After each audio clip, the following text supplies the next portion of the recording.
Welcome to the Nature's Image Farm podcast. We're glad you're here. I'm Greg. And I'm Susan. And together we're raising 7 kids on the farm and learning life lessons along the way. So pull up a chair, rest your heels, and let's talk all things bees, homesteading, and the old-time ways. Let's get after it.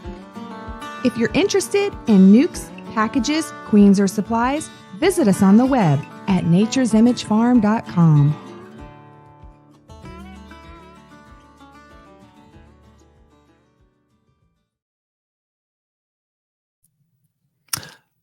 Well, hey guys, welcome back to the Nature's Image Farm podcast. Glad to see you here on another Sunday night. Good evening. Shout out to all the folks who are jumping on tonight. We always love to see you here every week on the Homestead Sunday Night Chats. There's always something new to talk about, always something going on. And no, we're not talking about Chinese balloons tonight. Or are we? No, we're not. You just never know what's going to pop up on the chats here. Is that punny? Pop up? I see. I wasn't even trying to be punny. That's just when you have this many years of being a dad and after this many kids, you're sometimes just the punny stuff. It just happens. Yeah, that's true. You do say a lot of funny things. Well, I hope you guys have enjoyed your weekend, had a good Sunday with family and friends, getting caught up, doing the things that you need to do. And as everyone knows, there is something lurking right around the corner, no matter if we want to accept it or not. Spring is coming. And are you ready? I'm ready. Well, no, I'm not ready, but I'm excited for it. Well, we're going to talk tonight about getting ready because it is really easy to get left behind, especially when spring is knocking at the door, whether you hear the knock or not. Spring's coming. And there's a lot of us have been caught by the short hairs, and it's really hard to get back on track. And we're going to dig deep into this tonight. Yes, this has to do with bees, but it has to do with a lot of things in life too, including homestead life. That's right. Yeah, it'll take you by the tail, or it'll you can be prepared for it, kind of. The best you can prepare. Well, shout out to a bunch of our friends here that are joining us tonight. Joy Walkinsball, Mac Apiary Bees, our buddy Tennessee Tim McCandless, David Lewis, Shake and Bake 6869. We've got Bee Bum, John Hatch, Jonathan Bennett, Honey Store, Matthew Zodarecki, our local buddy Steve Moody. You said that wrong. Honey Stone Farm. Oh, there you go. Yeah, I can't see very good. No, I'm not getting my eyes checked. I don't even have my glasses on, and I saw that. We have our buddy Randy, Tar Heel Beekeeper, Brad Hutchins, Stacy Waltman. Good to see you guys in there. Chris from Drop Tine Farms has been busy tapping. He's coming in, Sugar Bush. That's awesome. We have Todd over at Loma Vista Bee. He's Hi, Tom. He's clear up. Oh, no. He's talking to somebody else. Okay, sorry. He's our buddy Todd Prater. He's up in California, just enjoying all that. I mean, they got some rain. They were pretty wet, but can you imagine? He's probably roughing it. It's probably Todd. It's probably stop. It's probably Stop. a low of 64 degrees right now, and he's like, stop. I don't know what do I do. Do I put my Crocs in regular mode or do I put them in sports mode? I don't know what to do with the weather here. I'm not. He just likes to rub it in there. So, anyways, I hope everyone has got to enjoy that. Good to see you, Hannah. I hope Joseph Rawls, Lawson's Creek, Tony's West Bees from Southern Ohio, Adams County. Awesome. It's always fun seeing everybody in here tonight. So, fun little story. I don't know, I'm. What story are you telling now? Hold on. Which one? Do we need to take notes first? I need to take a coffee. Compare notes. I need a coffee break here. What are we saying here? As you can see, I'm still in my farm work clothes. Stick to the notes, Greg. Yeah. Let me get a charge this. It's been a long weekend. Greg's been redoing our bathroom. Long-awaited bathroom redo. And so it's not going as planned, like most things in life. Can't plan for the unexpected bathroom hazards. So he doesn't want to talk about it. If you're on the homestead, you get it. If you've bought an old fixer-upper, you'll get this too. But the second you go, and I'm just gonna take this wall out, or I'm gonna do this, and then you find, oh my gosh, there's vent pipes and there's mystery wires and there's this and there's that, and nothing is. Sometimes you have to work through it. It's a lot. We have a plan though. Here is the plan. Here's what we're trying to do. Here's how we want to get there. And when things go sideways, we have the plan to fall back on. So let's get in that a little bit tonight. I know you guys have all heard the phrase, if you fail to plan, then plan to fail. That's right. It's really hard on the homestead. It's really hard if you're starting a bee yard, if it's a new garden, if you're raising animals for the first time. Sometimes it's really hard to put that plan together because you don't have the experience to get from point A to point B. And so you don't know what that looks like. A lot of us are notorious for the fake it till you make it. Will figure this thing out as we go. And that's awesome. That is the pioneering spirit. You know, if you can imagine being on that Oregon Trail and going all the way out west with having no idea what's past the horizon, what dangers are ahead, if you're going to make it, but you have that spirit to dig in, to do it, that is awesome. And I think that's what the modern day homesteaders are. We're the modern day pioneers, and we're trying to figure a lot of these things out. And sometimes you do have the enough experience to make good choices, and sometimes you don't. Tonight, we're going to talk a little bit about what can we do to make year ever. And there's a lot of things that we can do to kind of do that. So what do you say we get in there and we start hashing it out? Let's do it. As you look back, Susie, to last year, what was something that you felt like you really did well on the home?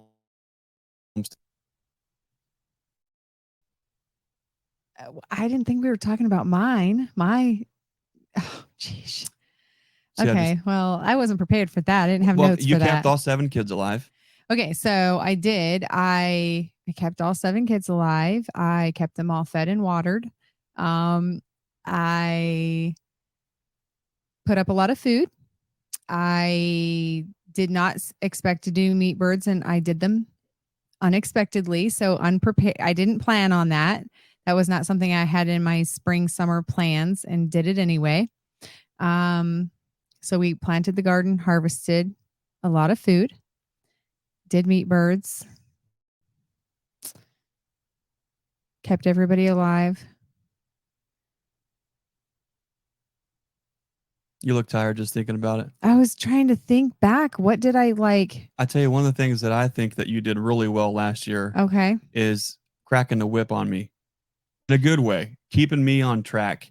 The constant communication, the constant back and forth. Where are we? Where are we trying to go? How far off the track are we? Are we on track? How are we, I probably don't remember a lot of the things that I do on a yearly basis because they've become so routine. Yeah. What I do remember about my last year was where I stepped in more to the bee side of the homestead life. So I hadn't been quite as involved as I had last year. If I can brag on you a little bit, one of the things that really helped us grow the bee yard out last year and to keep it growing and to keep it healthy is you took a lot of initiative with the kids to get out there and stay on top of feeding. You had the INSTANTVAP out there and you were just murdering mites, and you did a fantastic job of just taking the initiative, and we had the teamwork, but we had something in place that we knew what the goal was. And so it was a little bit easier with the more experience you get, the easier it is to actually put that plan in place. Well, what do you do if you're not quite there yet? What if you don't have enough experience, or you don't feel like you have enough experience to get from point A to point B? How in the world can you put a plan together if you don't know what that looks like? Well, let's get into it. I think one of the things that, as I look back last year, I think one of the things that we did the absolute best, it was teamwork. Well, I think, yeah. So in, taking a minute to have some honest reflection, when you take that moment and you say, okay, what did I do right and what did I do wrong? My wins and my fails. That's important when you're trying to plan for a new year, is to look back at the year prior and say, what did I do really well and what didn't I do very well? And some people are super great at that. I think you're really good at picking out your wins and fails. I am better at picking out my failures than my wins. Yeah. So I think it's your personality. So if you know that you're good at picking out your flaws or picking out your failures, then have somebody else help you show you where you won. What did you do really good at? And so if that's your spouse, Greg's really good at telling me, man, you really did a good job at whatever. Okay. The 200 jars of tomatoes that we didn't need. You did a really good job of putting all those up. But so if you know that you don't do well at that, ask somebody else in your life close to you that watched you do that, what they thought you did really well this year. Maybe you didn't realize that you gave so much honey away that you made, or that so you were great at giving. Maybe you helped a friend that wanted to get into bees, so maybe you became kind of a mentor to somebody. And maybe those weren't your goals at all, but you did it anyway. So, or maybe you got really good at killing bees. Well, that's the thing is no matter what's, I think it, and I don't know, I'm just going to say it. I don't think that we were as good as, honestly, looking back to the years prior, the first couple years when we were first getting started. You're so overwhelmed with Yeah. trying to figure, you are so neat, just waist deep in the muck and mire of the school of hard knocks at homesteading, that it's really hard to, all you're looking at is, man, I didn't do this, or man, I didn't do that, or really Yeah. want to. But the more experience you get, the easier it is, I think, to look back humbly with no ego, no pride, to just look back and say, okay, hey, there we have an entire larder full of canned goods. Well, Susie nailed it. She did a great job in the garden. The kids helped. Everything was awesome. That's cool. Look in the bee garden, thinking, man, look at all these colonies that we have going into the winter that are looking good. They're looking strong. They're an asset and a resource that we can use for next year. Okay, let's take a look. What were the contributing factors that got us here? And so that's easier year after year to kind of look at that. But what do you do? When you don't have that kind of experience, it's hard to put a plan together. But if we can learn to be with no pride, no ego, with humility, look back at our experience and say, okay, what can I take away from this? What do I want to Yeah. repeat? What do I want to build on? What do I want to do better? What do I want to just put aside? Because a lot, folks, let's be honest, a lot of homesteading, if we all had a tattoo, or we all had that T-shirt, it would be homesteader. The definition would be biting off more than you can chew and figuring out how to eat it cold. That is the typical homesteader's way. Ugly tattoo. It'd be pretty big. It'd be a pretty big tattoo. So one thing I wanted to throw out there is you have to be able to, yes, look back at experience, but if you don't have the experience, how in the world can you plan? How in the world can you use your prior experience to base your future decisions on? Well, here's something that I want to out. Maybe start at the end. Okay, so how do you start at the end? Right. Sounds crazy. How can you start at the end of a journey to figure out where you want? Bear with me. Okay. Follow me. Okay. Sometimes if you say, here I am right now, and I am at this particular point in my journey. Let's use beekeeping, for instance. And let's say I have 2 beehives. I have 2 colonies, Okay. right? And then I want to put a plan together this year. Well, you have to ask yourself a few questions. You have to ask yourself, well, what do you actually want out of this year? What experience do you want this coming year? And write that down. So you're projecting all the way to the end of the season and say, I want to be here at fall going into wintertime. This is the experience that I want to have. So let's say for the beekeeper, let's say I want to have 10 colonies going into the wintertime. Let's say your goal is I want to pull 500 pounds of honey. Maybe your goal is I want to sell 50 NUCS. Maybe your goal is I want to raise 1,000 queens. Okay? Make a timeline and go from here I am all the way to where you think you want to be, and write that down. And then walk it backwards. Walk it all the way back.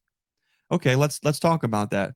If I'm at 2 colonies now, Let's go backyard beekeeper. backyard Okay. beekeeper. Let's say the backyard beekeeper is growing and wants to go from 2 colonies to 10. Well, how do 2 colonies to 10 going into the wintertime? Well, we need to have a yield, or we need to have growth of 8 colonies somehow. Either we're catching swarms, we're making splits. You know, those are going to cost money. There's going to be equipment. Let's walk it back and say going into December, I want to have 10 colonies that I want to overwinter, and let's say double deeps. Well, 10 colonies and double deeps, that's 40 boxes, 10 bottoms, 10 tops, right? That's 200 frames. You start doing the math on the physical aspects of it. Well, I need these pieces of equipment. And let me walk that all the way backwards to where I am now. What do I have right now? Well, I don't have any of it. Well, you have to then start thinking about securing your equipment and getting to that point. So that gets you immediately from point A to point B, and you can slowly start to walk it back. Okay. 10 colonies going into the wintertime. Well, we're splitting, we're catching swarms, they're growing. We got to also think about all the other things that go into it. Right. Feeding, keeping them healthy. This might include mite treatments. This might include feed. This might include pollen patties. A lot of these things are going to be hard for you to necessarily jot out and say, I need to have this, this, and this. But if you have, some bee buddies, or there's someone you can call or email and say, hey, I'm gonna have 2 colonies. I want to grow to 10. What does that look like as far as equipment goes? Reach out to somebody like us where we can tell you, hey, okay, if you want 10 colonies, here's exactly the pieces of equipment that you might need per colony. If you figure, let's say you might have to feed them, 3 to 4 gallons of feed.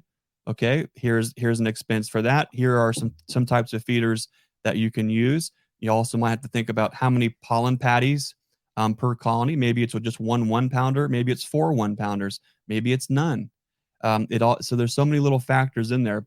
But if you start from at the end of the journey and walk it back, sometimes it gives you that point of reference on a piece of paper that you can actually see the end. Like, this is attainable, or Right. wow, I need to adjust my goals. Exactly. And Okay. then you can start saying, okay, well, here's all the equipment that I need.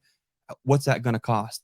And then you can start doing some cost analysis on, okay, here's what it's going to take to get there. Yeah. And then you might find, you know what, man, 10 colonies. That might be. I don't know that I have the money for that right now. But let's and then you can start thinking, okay, you can start tailoring it to actually match the program to meet where you are. And we'll get into that later on this year, cash flowing, even a backyard beekeeping operation. How do we cash flow this to where the bees are paying for themselves, or the yield off of this, so we're not constantly dumping money into a hobby, getting this to actually make money, to be profitable, Yeah. to be financially sustainable, to be physically sustainable, so we can keep enjoying to do this year after year after year. I feel like that was one thing you were really good at from the very beginning, is thinking like a commercial or sideliner beekeeper, even as a backyard beekeeper, because you look at everything with the eyes of, how can we make this not necessarily profitable, but sustainable? Like, how can we make this so that we're not dumping money into it, like some other hobbies out there. Now, if that's all you want to do is just use it as a hobby, you don't need to make money, or at least break even at it, then that's totally cool too. But that's one thing I think you've always been really good at, no matter whatever we do, if it's pigs, chickens, honey production, whatever it is, bees. Yeah, that's kind of always think like that. That's well, I think that'd be a great topic for later. If you folks are familiar with our logo, you'll see that it says Nature's Image Farm, and then underneath it says The Contrary Farmstead. Well, what does that mean? What does the logo mean? I think we should tackle that on another episode. But The Contrary Farmstead, what to us, the farmstead was it's a business model. So a farmstead is something right in between a homestead and a farm. It's a homestead that's ran as a business. It's a homestead that says, if my family, if we need 1 hog every single year for pork, minimum, how many? If we're going to raise that 1 hog, how many hogs do I have to raise on top of that to where my hog is free, or I'm at a break even point? That break even point now, where for every one hog that, for us, what we found, for every one hog that we raised, we had to raise 2 to sell. Those 2 that we sold covered ours and so we had pork and all the high quality cuts at no cost, other than the labor that we had to raise the 3. And of course, we tried scaling that to 3 and 5 and 7 and 15, and it goes on. And that's a horse of a different color. And that's a story for another day. But the farmstead model is something that we have always has always been important to us, because as a frugal shoestring farmer, as a large family on a homestead, there is not money laying around to just throw at, hey, here's a beekeeping enterprise, or here is let's go into a forest raised beyond organic pastured pork. No, like, we have to try to make all these things make sense, literally dollars and cents. Yeah. Homestead life can be very, very simple and be complicated, and it can be expensive, but it can be very expensive. It can be really expensive if you're not thinking about it as to have a break-even point. You can totally dump money into it.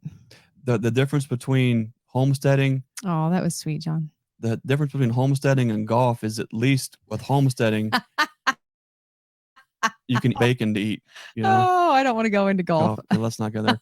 John Lawler here says, Greg has been great when we've had our talks with getting me to think ahead. One of the things that I absolutely am passionate about and I love to do is for our learning yard folks, our folks who are local, that they're supporting us by buying NUCS and packages and queens and supplies.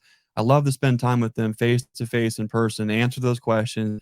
A lot of them, like John and his wife, they've got a new outfit called the Shekinah Honey Works. If I'm wrong, John, put the right name in there. It's Shekinah Honey Works or Shekinah Honey Farm.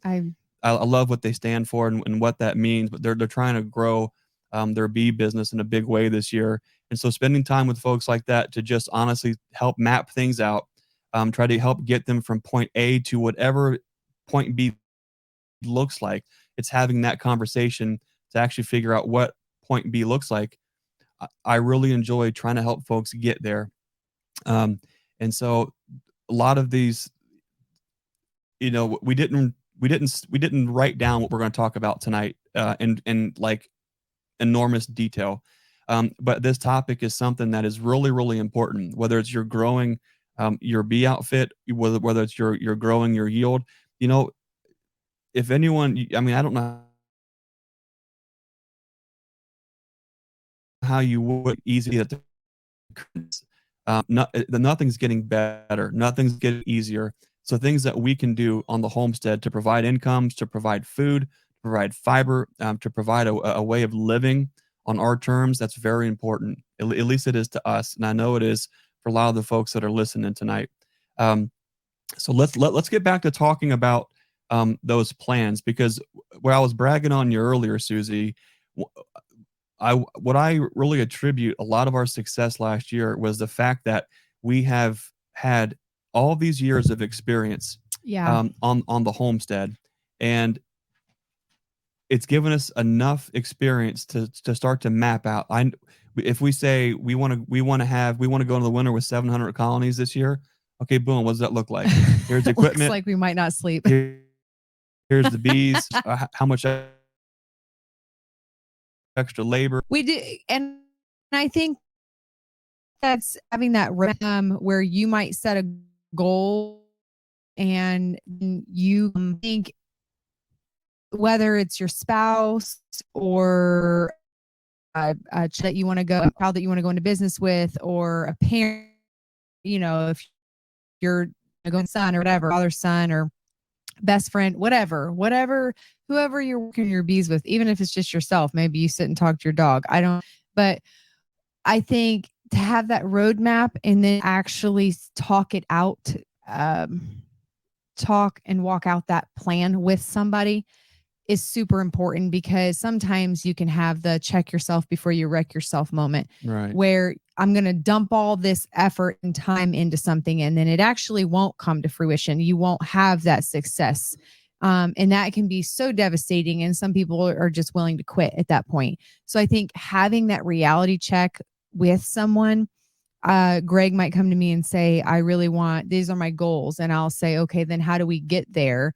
Is that realistic? Do we have the time, the money, the space, the ability to reach those goals? And if you don't personally, how can I be there to help you meet those goals? What will it take for me? And do I see that being reality for both of us? Do you have enough time a day, and do I have enough time in my day for us to both help each other meet those goals that you have for yourself? Because Greg is totally the biggest dreamer in the family. I am the reality checker. I'm the Debbie Downer. I'm the killer of all joy when it comes to dreaming big. And it's not because I just am a cup half empty kind of person. So it's always like, well, but what if it does this? And what happens if that? And Greg's like, well, it'll all be so, and there's always that. I think most couples have one, it's the yin and the yang. So I don't know which one's worse, yin or yang. Anyway, well, you need them both, and you're right on at that. I always feel like I'm the bad person though. Like I'm the bad cop and he's the good cop, and he's like, we can do this, and I'm like, well, we probably can't. So, well, we all we meet in the figure middle. it out. It takes that, me going clear over here, yeah, and then we like, end up meeting in the middle, and then yeah. that's where the plan, lines becomes up. Successful. Exactly. Yeah. We got to have that balance. We have to have that system. Otherwise, I would be. Otherwise, I would have been dead, laying face down in the mud in the bee yard somewhere. There's a couple times you might have been if I didn't make you peanut butter and honey. Yeah, for sure. Sometimes we are so, this kind of lifestyle, our purpose-driven life, but the folks that gravitate, it's like this. You're a homesteader. You're of that pioneering spirit. When your wife makes you take a break, or you have a bunch of teeth pulled and you have to sit on the couch for a couple days, when all you're doing is watching like streaming TV shows of people doing work when you can't, like pioneering, that's that I'm always trying to move things forward in a positive direction. I'm trying to grow, and that can also be a problem. Even when we're planning and you're doing all these things, sometimes we can just get way too far out there in left field, and we need that person in our life to help bring things back into center, bring things back into focus. And when you love the person that you're working with, and they're your best friend, feedback, it's not like a, what do you mean it's not like a, she said what? No, it's like, okay, well, if she said that, then it's for good reason. Well, sometimes let's reevaluate we'll this. be honest and say that sometimes when I'm the cup half empty or the Debbie Downer, he's not always, rainbows and sunshines about it. But I think we both can find, well, where's the common ground? Like, where can we say, yeah, Greg, put your veil on.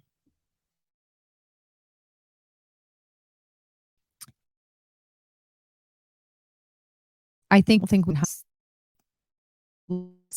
really with 200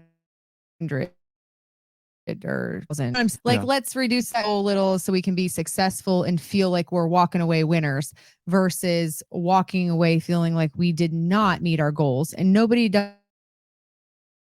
want to meet a goal. It's reality. Like, how many hours a day? You have to sleep at least 8 of them. So you only have, nope, that's not 20 hours. How many hours is it? You know what I mean? So, and you can't work all of them. So, it's it's the homesteader's way to have too many irons in the fire. That's what we do. Yeah, but you never want burnt biscuits. No, we don't want burnt biscuits. And if we are, if the good Lord has given us the opportunities and the resources to be able to, to hammer out that iron, to actually get them in the fire, we have to be responsible with the resources, with those opportunities. It's really easy to just chase quantity over quality with all these things. I know for a long time we chased the quantity of experience. We wanted to experience all these things all at once. And while I would never change any of that, we threw a bunch of things against a wall to see what stuck. Yeah. And then that helped to kind of fine tune and focus our mission move forward. And that was huge. That was a big deal. That is the reason why that our number one farm enterprise is beekeeping. It's because we've done all of the other things, Yeah. and this is what continually stuck and grew and resonated. And so that's being able to look back with no bias, or as little bias as possible, and having the checks and balances.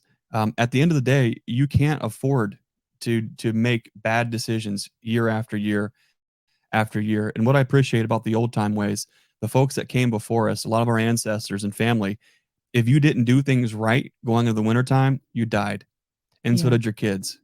I know that sounds grim, and it's out of reverence that I say that. We are living in a luxurious opportunity where we can decide, hey, guess what? I want to get into pigs this year, or I want to get into cows, or I want to get into bees, or rabbits, or all of the above at the same time. Right? They didn't have that choice. It's because of the hard work that they put in, that pioneering spirit, and that heritage that came before us, that put us in this opportunity to be able to have talks like this tonight. But that's a big deal. So as we kind of get back to planning to fail, failing to plan, whether or not you have the experience to know what that end result looks like, you got to try to do your best to map something out, because no matter what, things go sideways. Sometimes things go wrong. That storm does come in. And when those things happen, you have to detach yourself from that situation immediately. Okay. And I know you guys have heard me talk about this before, but when the storm came through and knocked all those colonies over, and I was looking at a significant financial loss, was I upset and eaten up on the inside? Was I crying my eyes out? Sure. But you can't do that for very long. The name of the game was, okay, pull it together, get these colonies put back on the stands, and move forward. Dig in. I was crying in my veil. Yeah. But then we did. We just had to literally pick ourselves up and put stuff on and go out there and get those bees put back together. You can't stop, Nope. And you learn to just, no matter how bad something is, you're moving forward. And if it's dragging it through the mud, if it's digging a hole, if it's putting them back up, if it's working through the night, if it's whatever, you're making the sacrifice is not an option. You are sacrificing whatever it takes to get that thing back on the path. It's hard to get back on the path if you don't know what the path looks like. And how you know the path is a lot of times by planning. Here's point A, here's the point B, here's what that trail looks like from point A to point B. So when things do go wrong, all I have to do is course correct back to the path. If you don't have the plan in place, when things go wrong, where are you course correcting to? Yeah. And that's where you go back to that, when you walked it backwards, when you made those goals, and when you know what the end goal is, even when we had that big storm and could have lost all those bees, we tried to course correct where we could, with not being the plan, and still tried to course correct where we could and make adjustments to try to get as close to those goals as we could. Not having that storm in our plans to happen last year. And a lot of the times when these things happen, we don't even necessarily know what the right step is moving forward. But I would argue any step in a direction is better than staying stagnant. And just because the longer you stay stagnant, a lot of these times, the worse things get. Well, I can say this. Well, let's just use that as an example. When that happened, we could have just left that night and said, "Oh, we'll just clean it up tomorrow." Oh man. But could you have imagined that the rains that pushed through that whole storm after the wind and the rain happened? Could you imagine what those bees would have been like after that? I mean, they would have all been dead. Every single one of them. Instead of going home and just saying, I just washed my hands of it, I'm done for the night, we went out while we could still hear and see thunder and, lightning and all that. Probably not that I shouldn't have said that, but anyway. Our insurance just went up. Our life insurance policy just went up. Thanks or a got lot, canceled. Susie. But It's true though. Yeah, I did have to come to you and say, you need to wait a minute. Don't go out in the lightning. Don't go out in the lightning. Wait until we don't see the lightning for a while. And then we will all pitch in and help. We will all pitch in. Yep. We will all put suits on. They were not happy either way, but I would rather them sting me unhappy than be completely washed away and dead. Right. So we did what we had to do. And that's not fun. That was not fun to sit there and do that. And I was crying through a veil watching these bees, and just because I was sad, that it all had happened. It's, you go through this thing. I think there's a lot of folks are believers who are of Christian faith or any other faith. So when I say this, I think it'll be very easy to resonate. But when you're going through those tough times, if you are tuned up, if you do hear God's voice in the midst of that, it wasn't even an option to sit and figure out. There was no, let me turn on my Google Foo and find out what do you do when everything goes wrong in the bee yard. There was none of that. But all I had was that small, still voice on the inside that said, pick them up, put them back on, keep moving. Pick them up, put them back on, keep moving. Over and over and over again. And it was one hive after the other, after the other, after the other. The next thing you know, everything is put back on. If I wouldn't have listened to that voice, just like if I wouldn't have listened to that voice that told me to put my last graphs of the year in those lighthouse horizontal hives, that would have been this would have been a much different conversation. But because I did heed that call, I heard that voice. That's what we did. As soon as we put all those colonies back on, 2 minutes later, you know what happened? The next round of storms, the next round of wind.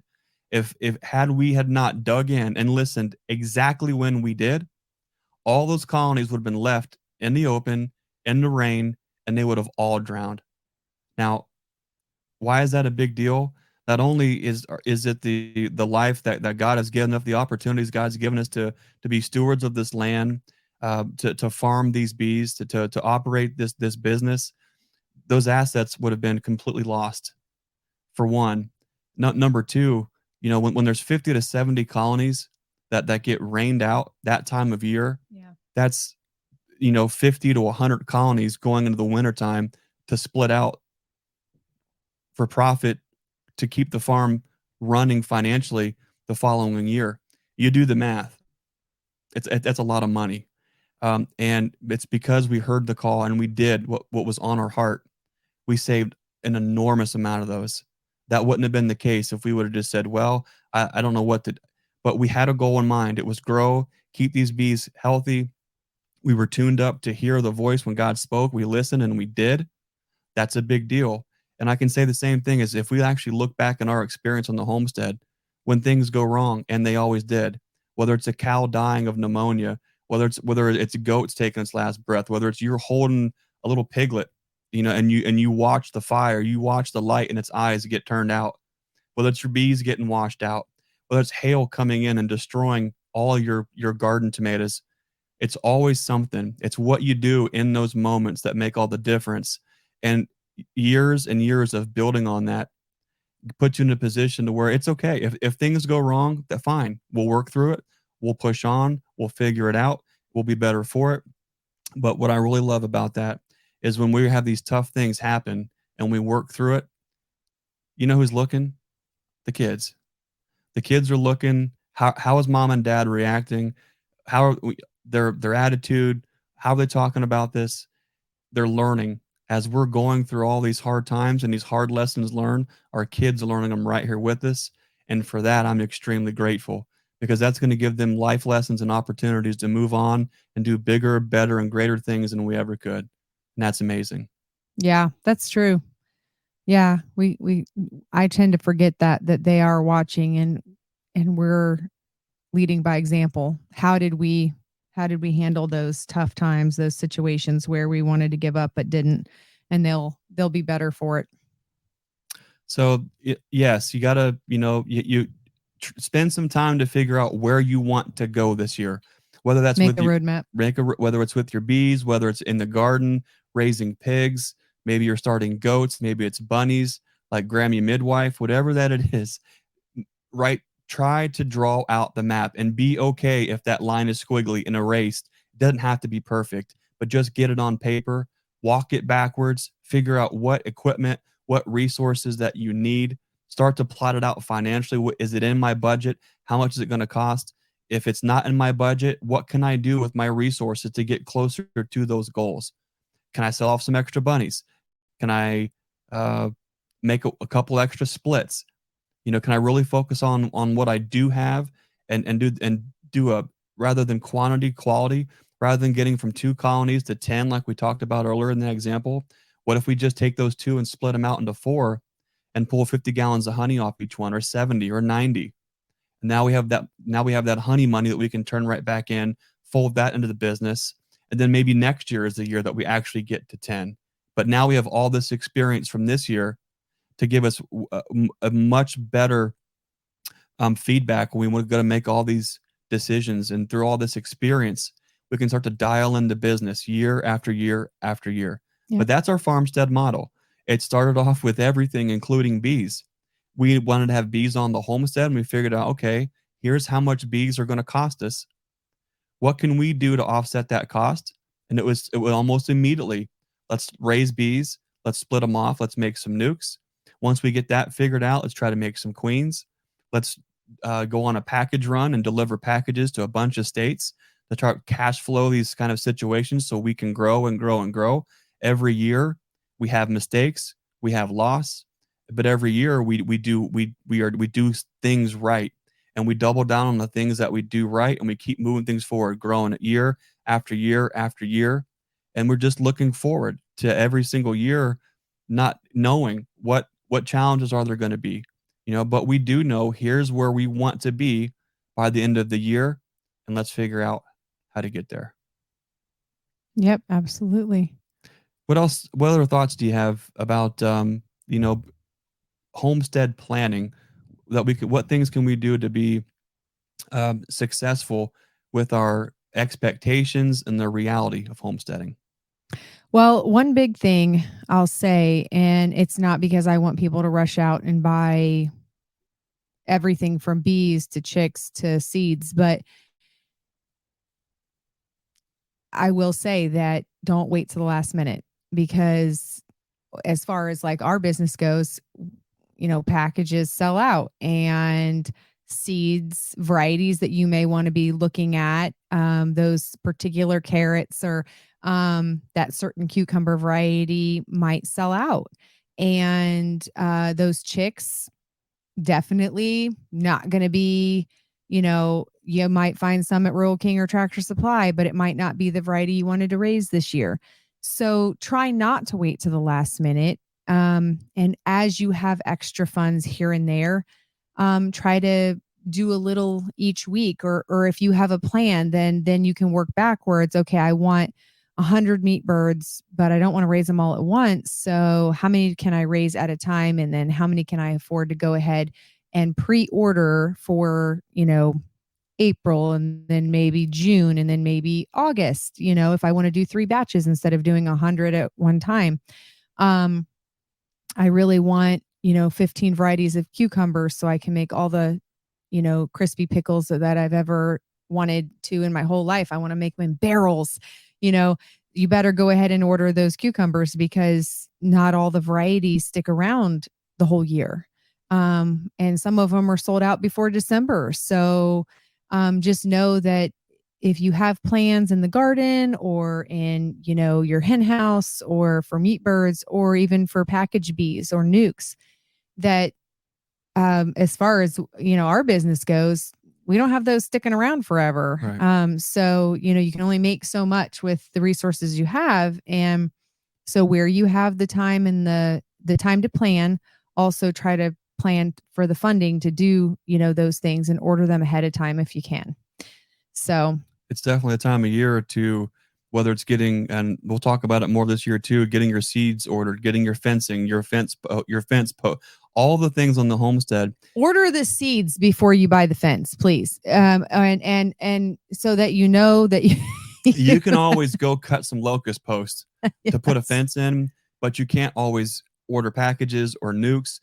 You also can't get seeds or the seeds that you want when you want them. No, or chicks. Or chicks. I had a friend order chicks, and literally the same week that she told me she ordered those, I went to go look for some same varieties so I could get extra. Gone. And let's not even talk about feeder pigs or butcher dates. Hey, now, come on. We need to talk about that. Let's get it on the calendar. About that. We'll be talking a lot about that, coming up.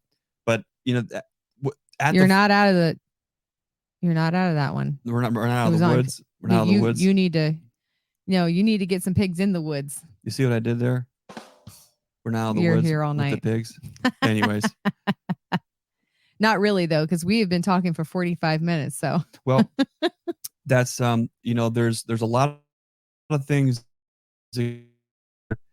plan. Let's say you do have a little experience with bees or anything else.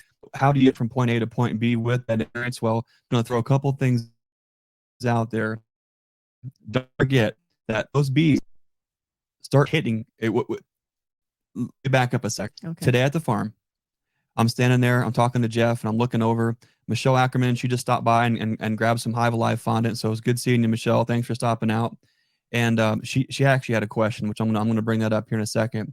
But I'm standing there talking to Jeff, and I look over, and you know what I see? Where's that thing at? I saw the most magical sign that spring is coming. What? Our big sugar maple, when you pull into the farm, guess what it's doing? It's budding. Oh.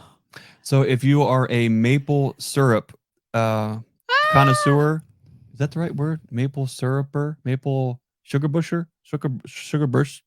Get you out in a sugar bush. Well, heads up, it's going to be coming to an end quick. At least in my neck of the woods, the sugar maples are starting to bud, which means the sap is going to start to get a little bit bitter and cloudy, and it starts to kind of go rank quicker. The temperatures are warming up, so if you're collecting sap, just know that it might be coming to a close a little quicker than you think. It might have been a very short season. It seemed like it was kind of an odd sugar season this year, but there's more of those than there are better ones. I know. Well, why does that matter? Well, here's why it matters. When you've got sugar maples that are in bloom. Okay, now this sugar maple is bigger. And I was talking to Joe Nolan, Joe Nolan about this just a couple of days ago. He's over in Indiana, north of Indianapolis. And we're talking about, the silver maples, and then the red maples come on, and then the sugar maples come on. But then sometimes the different trees come on, maybe it's weird, like one's on before the other.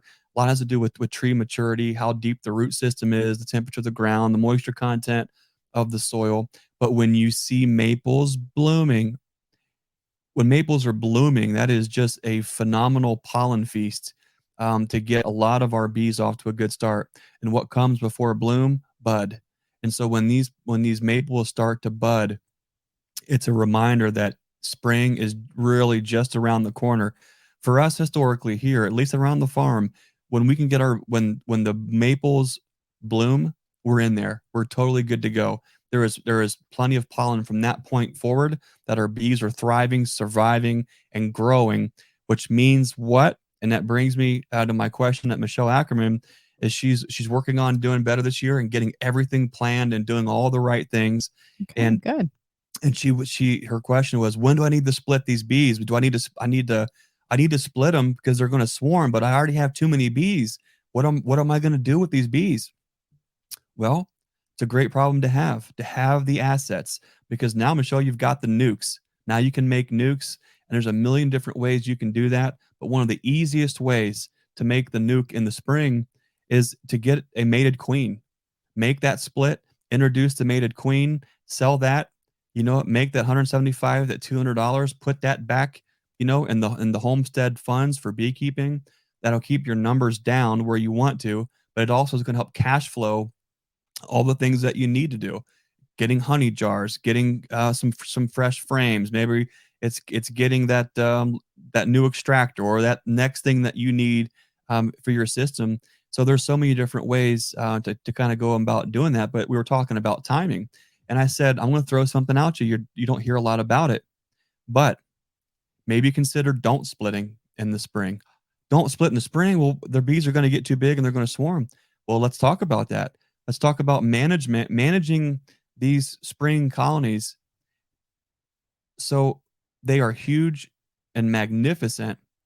What a big colony can totally do in the spring when done correctly is they not only can they make an enormous honey crop, but then you actually have assets to then make all those splits to break them down a little bit later when the timing's a little bit better. If you go on, if we go right now, like in April, if we go in mid-April, start busting down every single big colony into 5-frame splits, we're going to have a bunch of 5-frame colonies. That's great, right? You could sell those as nukes, drop cells, make your own queens, buy some mated queens. But if you don't have any experience with that, or if that is not part of your business plan and honey was, now you've just shorted making a honey crop for splitting them down so they don't swarm. Now, that really isn't a problem, I guess, because you're still cash flowing your bee operation. But one thing to consider, one thing that we are really, really excited about, and one thing that I think a lot of folks are picking up on and doing as well, is not splitting in the spring, waiting until the fall time to make those splits. And what that does, it ends up putting you on a fall requeening cycle to where you're requeening on those solstice queens, the summer solstice queens, that when those springs come out of the spring, they're not that typical, we're already a year old plus type of a queen and we're going to swarm. They're just a hair younger, and they tend to not quite swarm so early, but they still put on a beautiful honey crop. They're not quite as swarmy. And then those queens, when you requeen in the fall time, they go through the winter beautifully. And so it's kind of it's a backwards hack that not a lot of folks talk about, because I don't think a lot of folks have really thought about that. A lot of times we do what we read, what we hear, what we see, what the Bee Club says, what's in the book. And I could relate that to chickens though too. Same thing with chickens, isn't it? Yeah, it really is, because their patterns for laying, if you have a chick that almost starts to lay, is laying in October, but then slows down with the winter. And then once solstice hits, we actually got the first 3 eggs this weekend. Right. And my chickens are starting to get the hint that there's the stew pot brewing. And they're going to start cranking out those eggs, but we used up, they used up some of those delicious water glassed eggs for French toast this morning. I did have French toast with water glassed eggs and homemade maple syrup. That was so good. Yeah, but that's it. It's almost the same concept. If you have chickens, it's same thing. They're going to slow down like any queen would, but then in the spring they're like, oh yeah, we're ready to crank it out. It's just they're ready to party. It's another tool in the toolbox to where if something happens with your spring yeah. management where you can't split, you don't want to split, or you want to go for the honey crop first, yeah, and then split them out after your honey crop. There's a lot of opportunities for not splitting the first of spring just because the bees want to do it, or just because somebody told you, or that's because what someone said you're you're supposed to do. Yeah, if you think about it, that one of the secrets of making honey is making bees. And if you take a colony who is just fat and juicy and with a huge worker force, and they're out there rocking and rolling and ready to go. Yep. Yes, if it's an older queen, you definitely have to worry about that swarm tendency. Yeah. That's why a lot of folks, you'll hear the argument, well, I don't think you need to requeen every single year. This queen's 4 years old or 5 years old. That's true. We've had 5-year-old queens. That's great. Yeah. But they are nowhere near as good as that fresh first year queen. They don't lay the number of eggs, but their attitude changes. I'm going to be careful how I say this, but sometimes our personalities, oh boy, I think I'm already in dangerous waters here. What, eye twitching? What am I trying to say here? Oh gosh. Eye twitching? I don't think I can back. I do have a pin and I know where your leg is. Let's just say as a bee queen matures, the older she gets, the more personality she also develops. And I don't think I can get out of this one. The more personality she develops, to where she's a little bit, maybe, Do you need a noogie? I'm not saying she's going through mood swings or hot flashes. I earned every one of those. But what I'm saying is, that second year, that older queen coming out of the spring, you know, they are just more flighty. They have a much higher swarm tendency. They seem to swarm sooner, and you do have to keep your eye on them. I have noticed that. And if you've never had this experience, this is what I want to challenge you to do. I challenge you to take even a package of bees and put that package of bees in a 5-frame nuke box and crowd them out until they have no space to put anything or do anything, and see how long it takes them before they finally put queen cells on. But you take a queen like Michelle, one of your colonies coming out of the spring this year, go ahead and split them and put that last year's queen into a 5-frame nuke box and crowd them out and watch how fast they put on queen cells. If the wind blows wrong, she'll put on queen cells. If the wind blows right. if the wind blows right. If you walk by there and you call her a dirty name, she's going to make queen cells.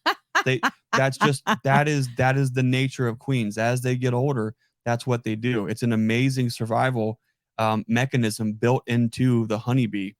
So what's important is we learn to play into that. We learn to read those situations, and then we use that to the advantage of making more bees.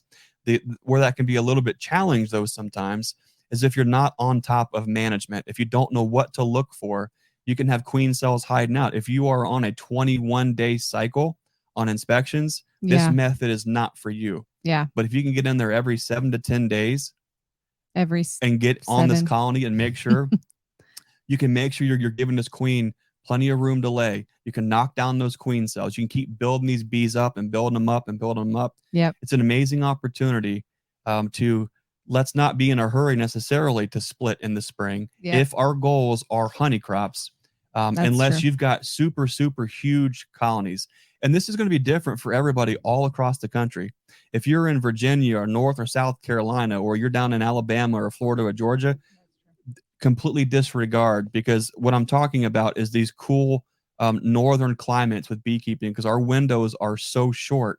There's a couple little hacks that we can do to achieve the same goal, which is healthy bees going into the wintertime and be pulling yields off them, either being honey or bees. And so I can just go all night long. Our internet must have froze about 26 minutes ago. Oh, Mom said it did. Oh, okay. I haven't been watching the comments. So. Oh, yep. So anyways, I think we're going to talk more about what this farmstead management, or even if it's, a backyard beekeeper and a sideliner, there's a lot of opportunities to do things that are contrary to what you hear, see, read, or learn about.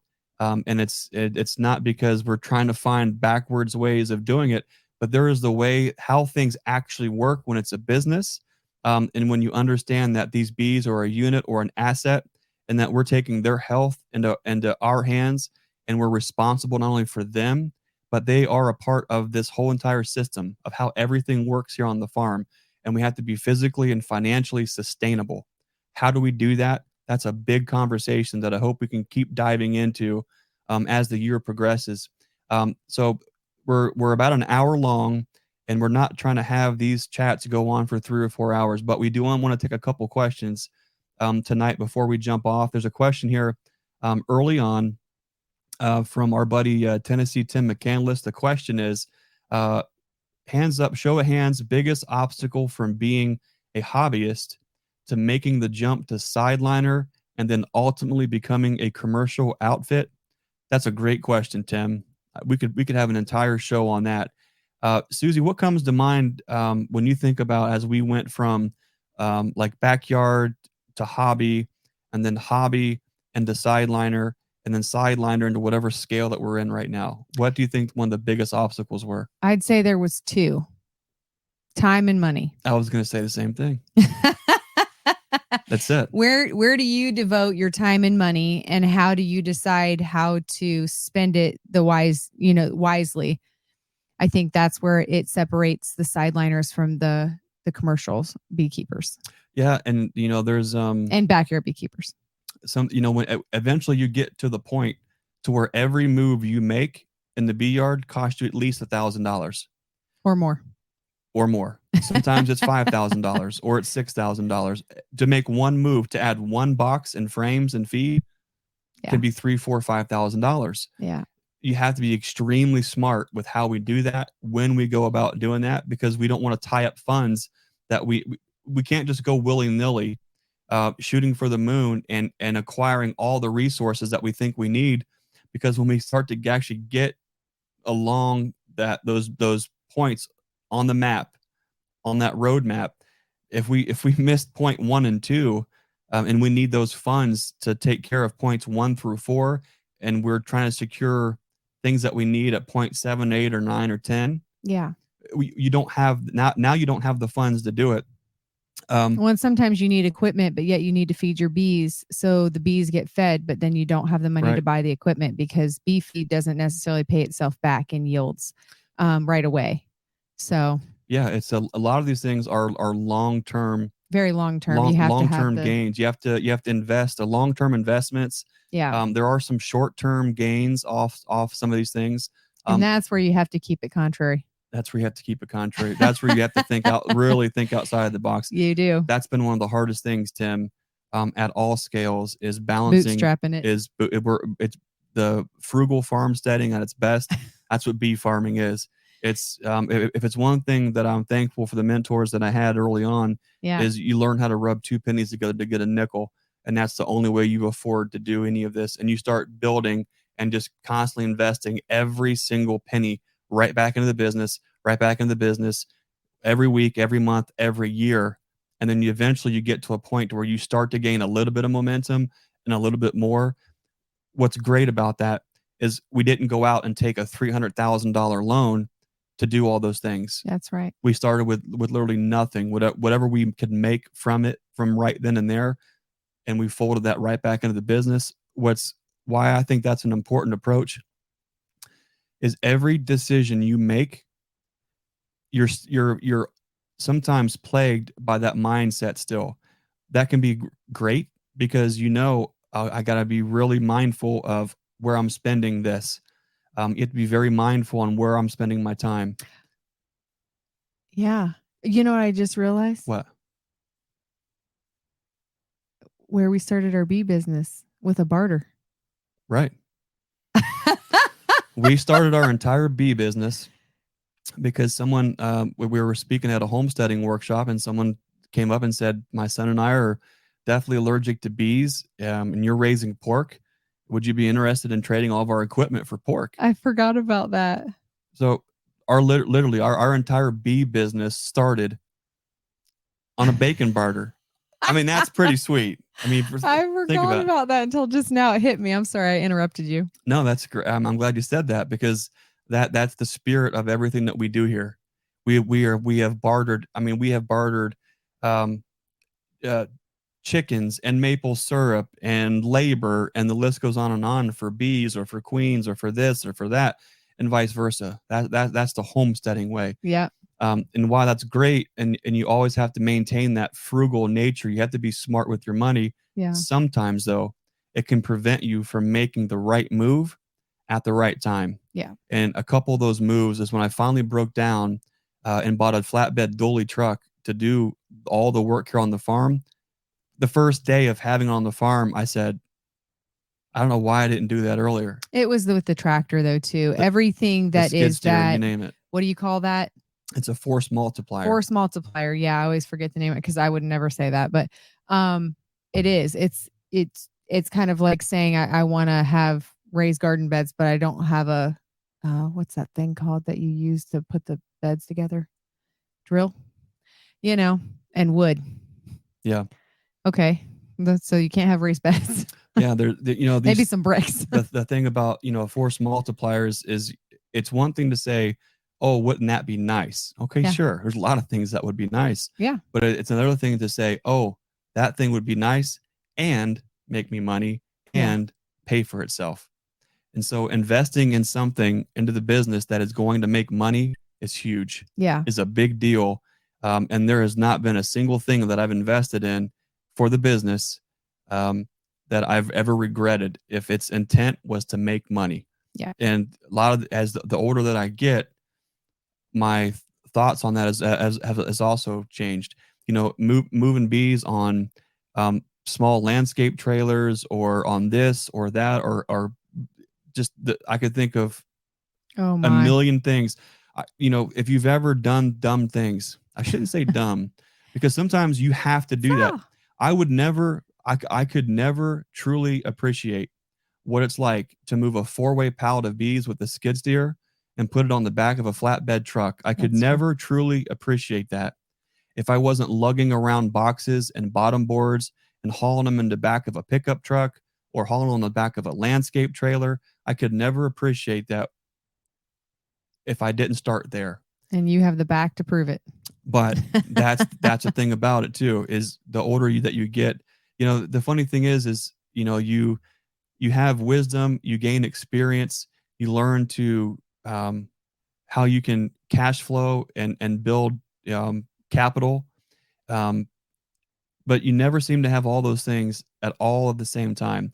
And I think it's almost a way that God puts things into perspective where you can't have everything all at once. It's a journey. It's a journey. You have to learn to make do. You have to learn how to do certain things the hard way so you can appreciate them when you can find ways to do it a little bit easier. And what that does is it frees you up. And now our time is spent rather than spending, X amount of time and spending X amount of physical strength and energy doing those things. Now we're saving all the time and energy, and all those are getting put towards things that are continually to make more money or make more bees or to be able to do things, have more time to mentor for outreach for that bee ministry side of what we do. So it's a win-win kind of situation. So what I'm trying to say here, Tim, especially as you grow, he's a wonderful homesteader. He has a pioneering spirit. He sure does. He's going to dig deep. He's going to figure it out. He will find a way. Just like just about everyone, I'm sure, who's listening to this right now, who's on this live chat, or if you're joining us on the Nature's Image Farm podcast, or you're watching this replay later, if you're listening to this, it's there's a reason why. And I think a lot of us are of that pioneering spirit. We're of the same heart, and these are the things that it takes. But when you start to hear that little voice and that little tug that wakes you up early one morning and says you need to go buy a flatbed dually, and you're thinking, how am I going to tell my wife that? Or graft all those last sets of grafts and put it in that horizontal hive, that lighthouse hive. When you hear those things, you have to know where they're coming from. And when you know where they're coming from, you don't have to know the how. You don't have to know how am I going to pay for this necessarily. You don't even know they'll have to know that it's why. But when you hear that small, still voice, when you feel that tug on your heart, sometimes you just have to follow through and do it. And you'll find that, oh my gosh, I'm so glad I listened.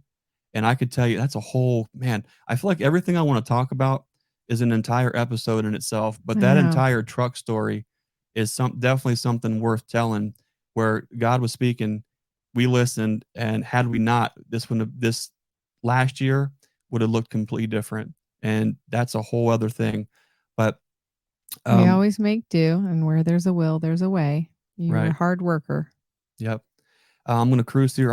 Oh my gosh, looks like I am 20 minutes behind on. I think we must have. I hope we didn't lose you guys completely. And I hope that we didn't pause, or we've had our internet's been real wonky. It's been extremely cloudy today. And the internets just don't work so well when things aren't, clear skies and sunny. I'm trying to find if there's any. We're gonna jump off here before too much longer. But I wanted to throw it out there. If anyone had any questions, just type the word question and then put the question in. I'm going to try to catch back up here. It looks like I'm so lost now in the comments. I'm sorry. Great question, Tim. If you guys have any questions, go ahead and drop them in now, and then we'll answer those before we get going. But there's, I don't want to spend 3 or 4 hours tonight, going down these rabbit holes. And I trust that something that we said was on someone's mind or on someone's heart, and that it spoke to you. And I hope that it did.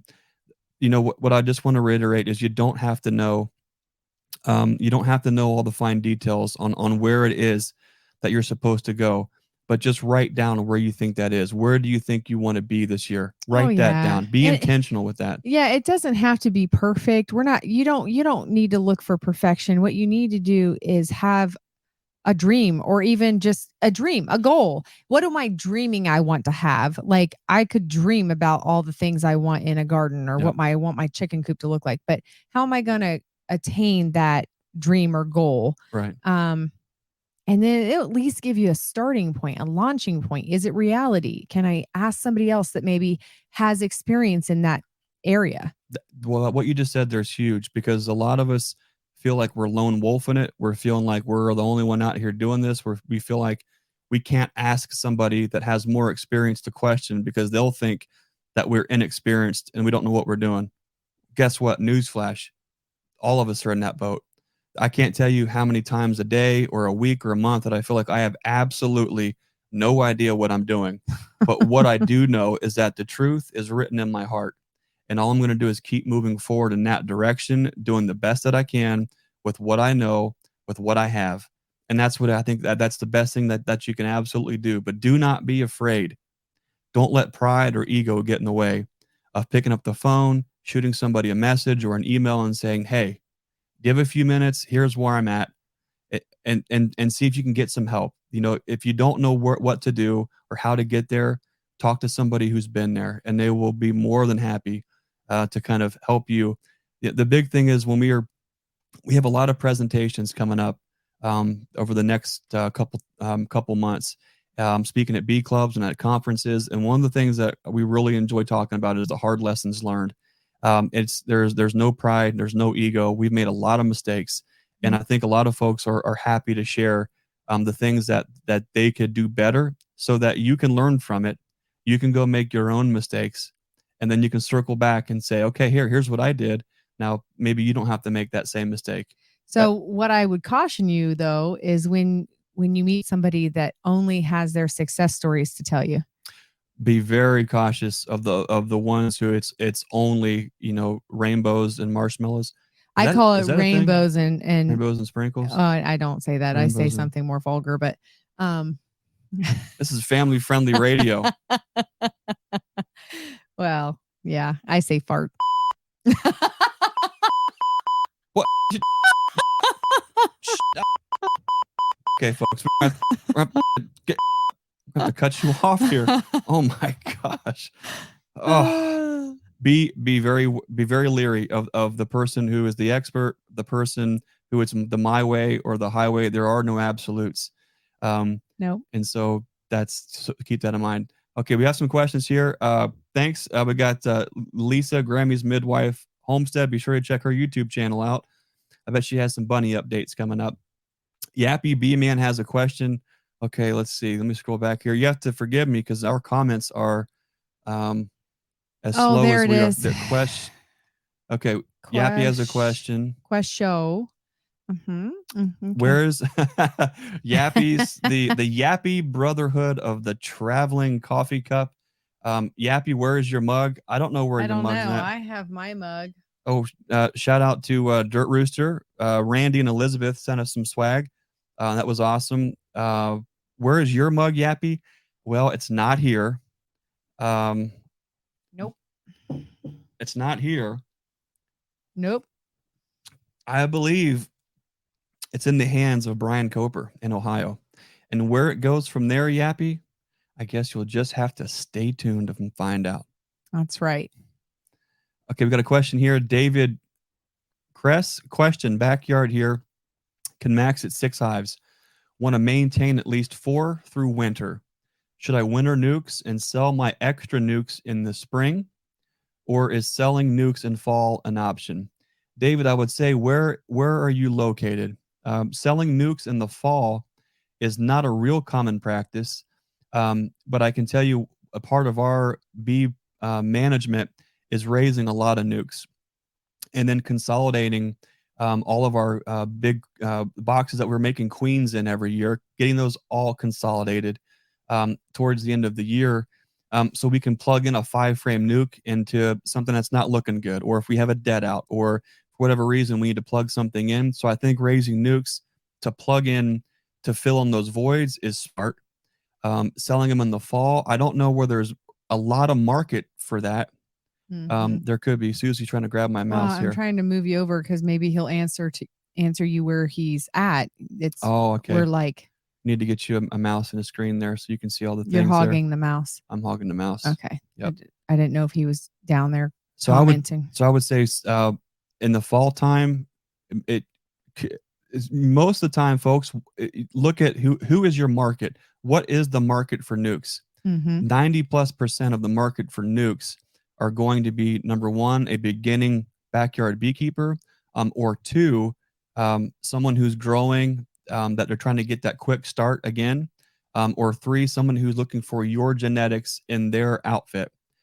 So if you know who your market is, then maybe, if it's somebody who wants your genetics, then a late summer or an early fall nuke, if they have the experience to get it through the winter, no big deal, not a problem at all. But for that beginning beekeeper or someone with that doesn't have the experience of getting nukes through the wintertime, it's going to be a little bit tougher of a sell. So I would maybe focus, if you're trying to cash flow your operation, if it's 2 hives or if it's 40, make sure that, this is another good point. I'm going to throw it out here, but we can't go down this rabbit hole tonight. We're going to chase this one later.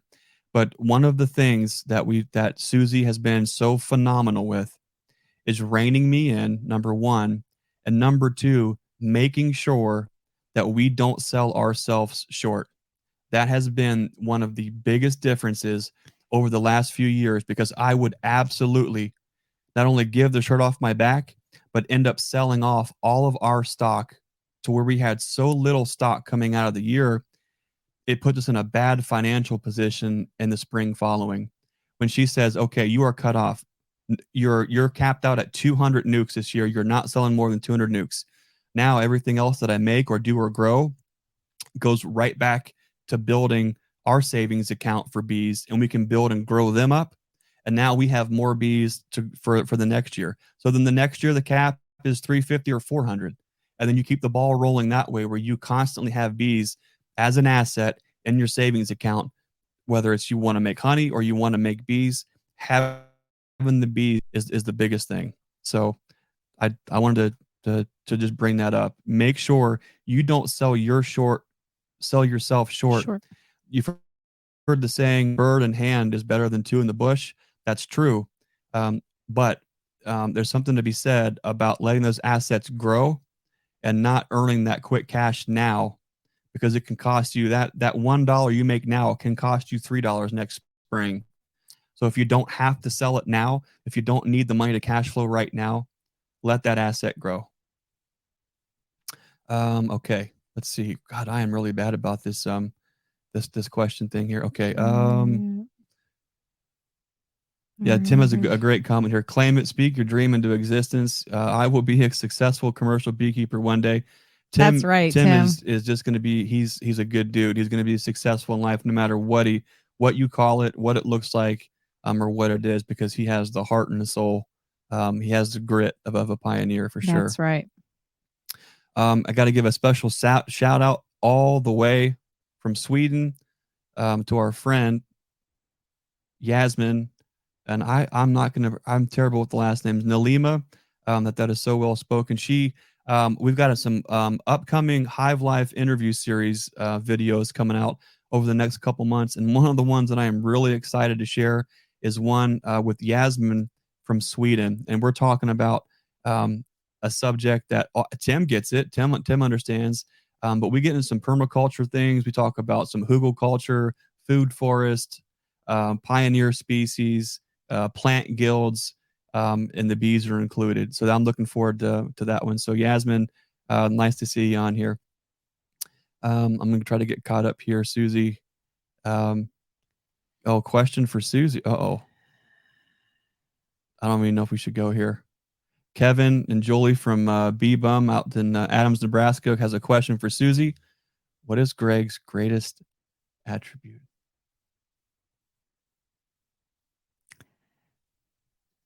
Oh man.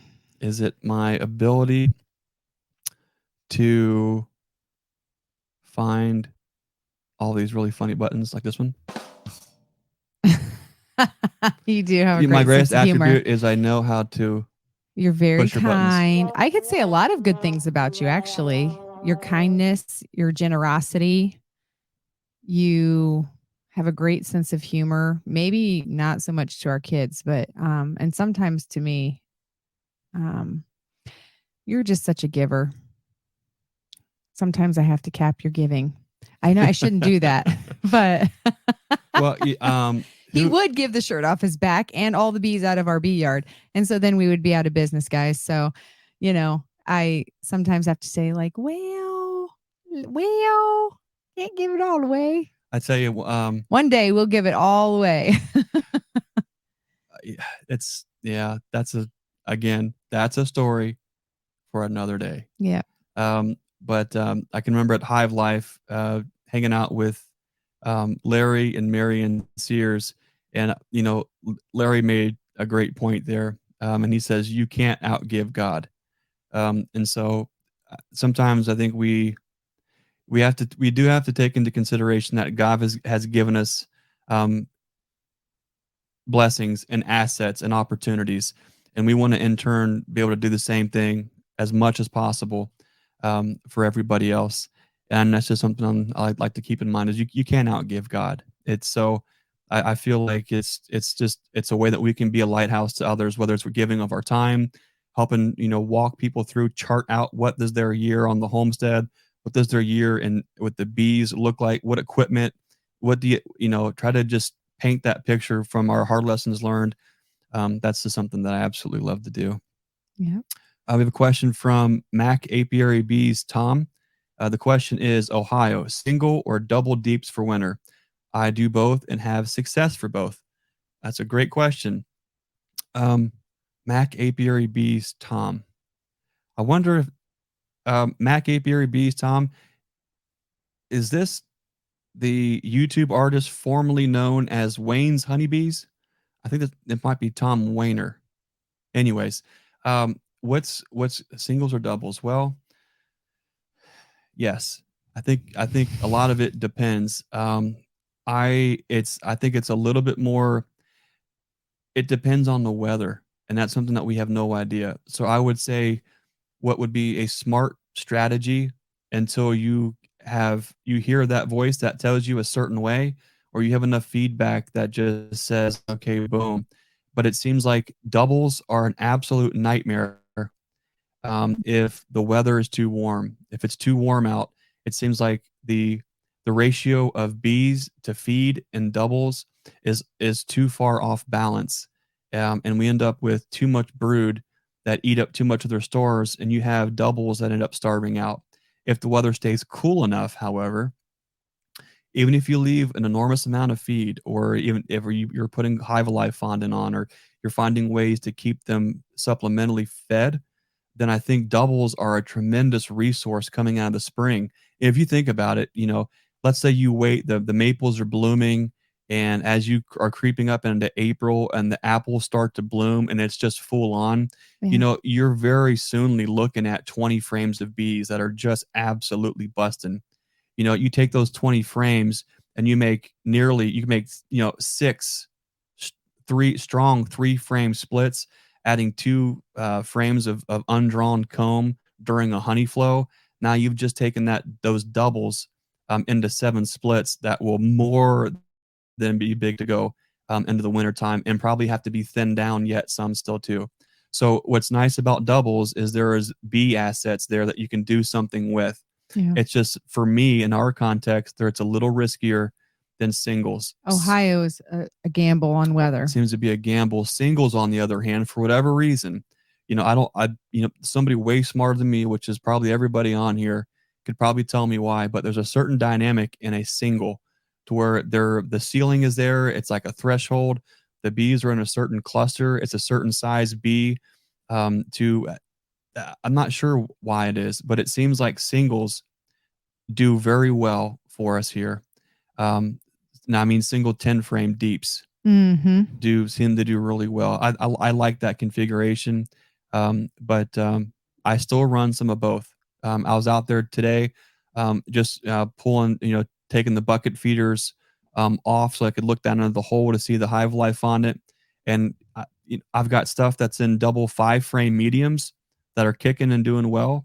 I've got stuff in doubles, stuff in singles. I really think one of the biggest contributing factors to whether a single or a double is better for winter starts in June and July on your mite treatments. If you're keeping those colonies healthy and they have a low viral load, I think both are going to do awesome. Yeah. However, if your mites are getting out of hand, whether you know it or not, I think the double is going to cause you a lot of pain and woe, weeping and gnashing of teeth, because you're going to have a lot more brood expressing any potential viral loads from those mites in the colonies. I think that's where you get into trouble. So I think that's why singles have been such an amazing buffer for us, because they can buffer they can buffer the warm spells. They can also buffer those late season mite attacks with viral loads. I think just a little bit better because the ratio of mites to brood cells are a little bit lower in a single than they are a double. Mm-hmm. Yeah, I agree. Okay, let's see. I got a question. Okay, there. Wow, boy, I appreciate you guys. All the comments tonight. I'm going to follow up here with Kevin and Julie from Bee Bum. Greg, what is Susie's? Susie's great attribute is that she is so incredibly humble, and she's honest, and she's a hard worker. She's usually up before me. She's the last one going to bed. She's the typical first one in, last one out. But what I love about her is that she can see right through a situation, and she is not afraid to just say it like it is. And that means a lot, not only as we grow as a family, but grow in our business. And she does it lovingly, but she's not a beat around the bush type. I appreciate that. She has a heart of gold, and that's I think her biggest attribute there. So I'm sorry, guys. I'm trying to get caught up on the questions here, and I'm struggling to keep my comments threads going here, but you're usually pretty good at that. But I think I'm struggling tonight. You're enjoying the talk, I guess. Putting the questions in caps might help. Yep, putting the questions in caps would be great. But anyways, I think we covered a lot tonight. We're at an hour and a half. We definitely don't want these things to go on for 2, 3, 4 hours. But I love you guys to death, really, and I could sit here and talk all night about bees. So we'll take 2 more questions, put them in caps at the very bottom, and then we're going to jump off here for the night. As the last couple questions come in, Susie, what are you looking forward to on the homestead this week coming up? Well, this week coming up on the homestead, we are finishing up our we've got a big week it's our co-op week on. And so that's, typical homeschool stuff. But on the homestead, I'm going to finish out my chicken order that I was going to put in, and was kind of just holding off to figure out what the kids might want to take for 4-H. And the seeds, I need to finish figuring out what exactly I have versus what I need, and any little hauls I have along the way that I come home with. I have to categorize those because I did buy some seeds this weekend. I didn't spend much though. So maybe I'll put that in one of the exclusive videos for the members. A members only video, Susie's super seed haul. Yeah, oops. Oh well. That's I won't apologize. No apologies for that one. No. Seeds are never bad things to have around. Our folks tuning in tonight get it, but that is like the true wealth, on seeds a home. And eggs. True health and wealth in our life is, shelves full of beautiful, colorful, canned fruits and vegetables and meat, and having boxes with seeds, kind of hidden away, tucked away, and then bees that are out there in boxes. That's like the epitome, I think, of the wealth, and I think what things are so awesome for. Okay, we got the two last questions here. David Kress and Brandon Frost. Okay. Question: when do an oxalic acid treatment is the same amount used for those 5-frame nukes as it is? Let's see. When you do, okay. The question is, when you do an oxalic treatment, is it the same amount used for those 5-frame nukes as it is for a 10-frame nukes?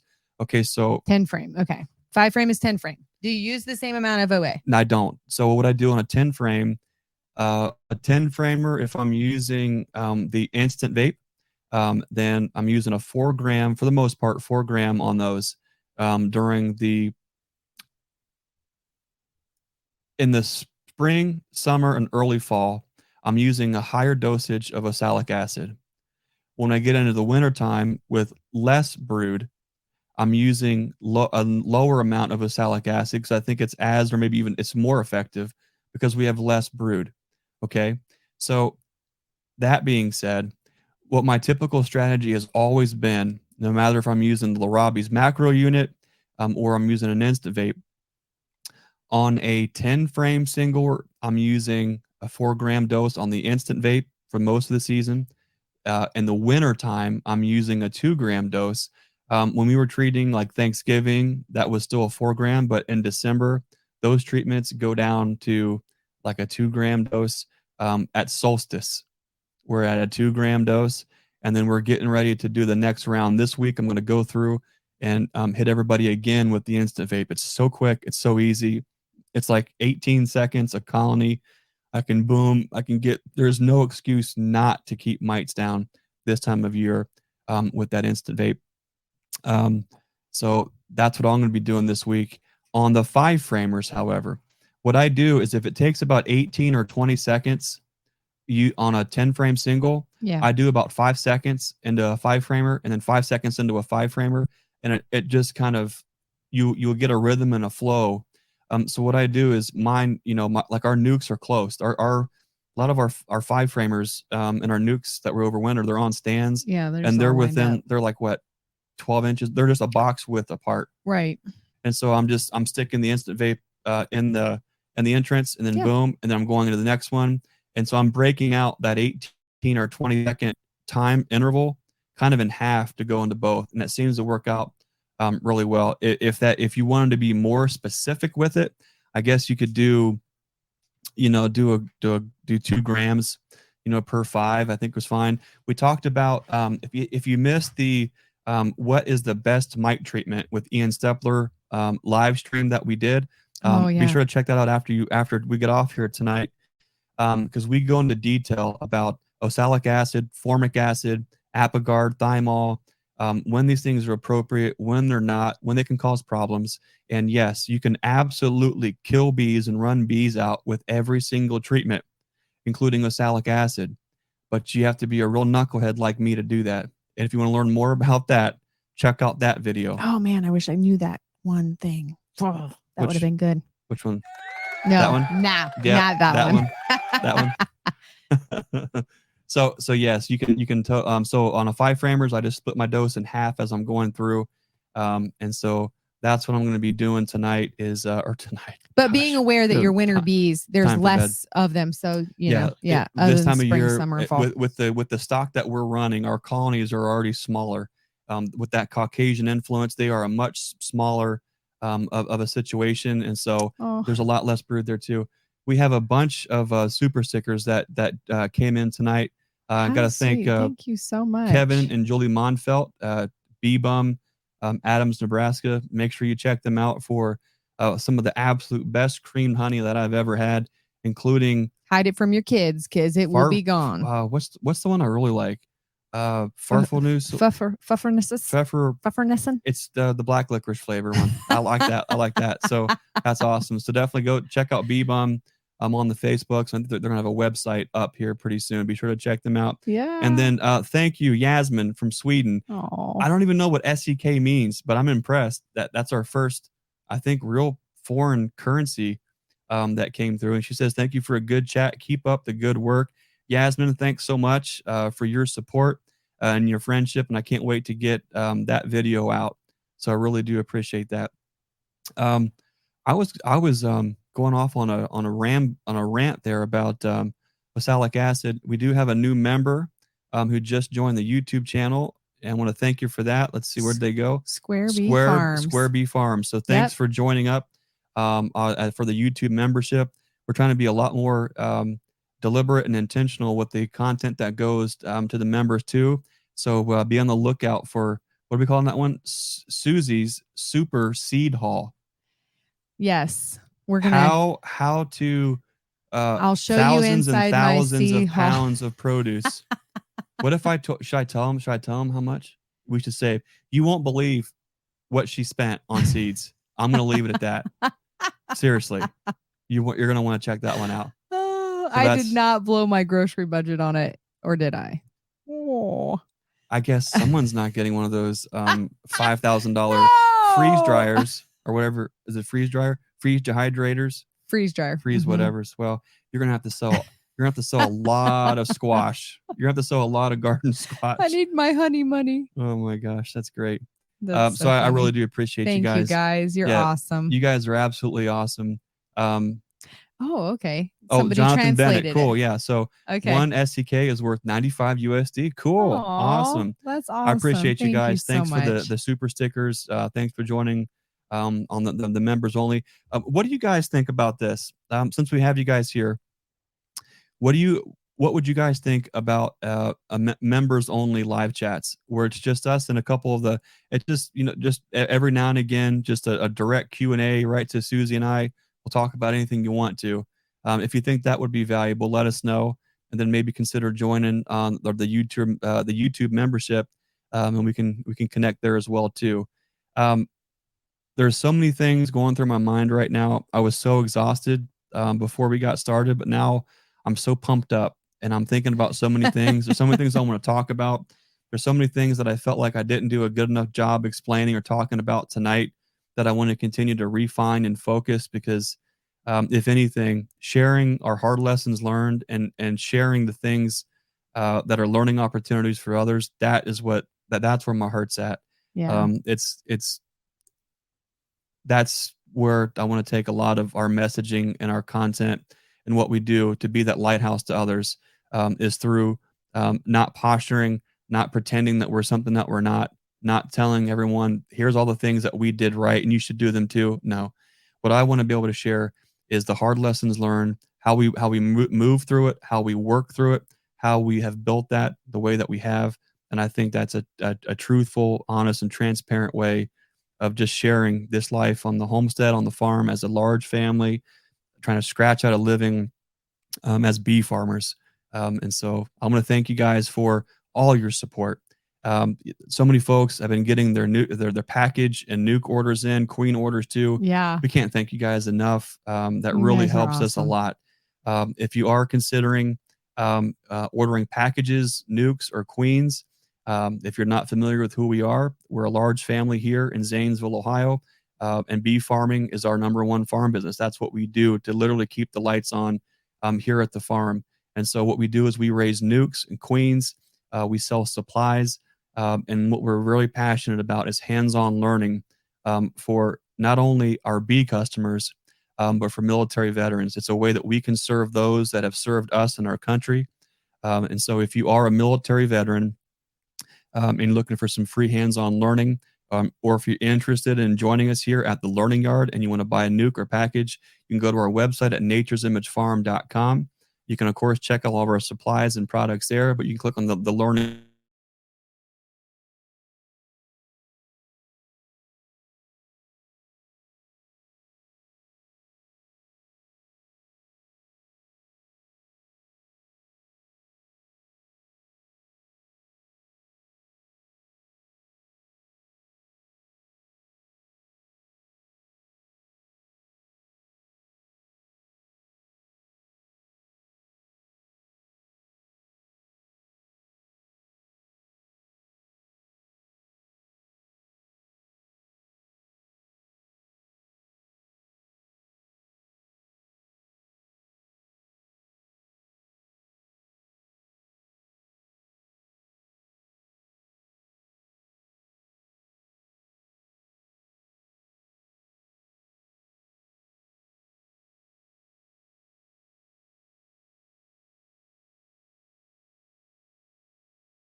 Did good. Good job, guys. Okay, I think we might be back. I don't know. I We'll wrap it up though. I don't know. Hopefully it saved. Oh Hopefully man. it saved. If it didn't save, hey, we had a good time. Before it kicks us off again, I just want to thank you guys for spending some time with us tonight. We really appreciate you guys. You know, sometimes I stumble on my words. I can't find all the words and all the things that I want to say to let you guys know that I really do. We appreciate you guys. So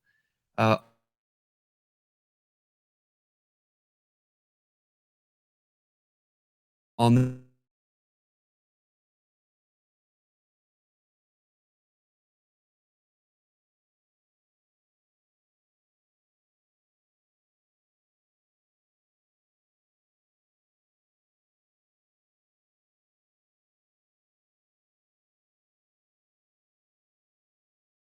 that Internet came back.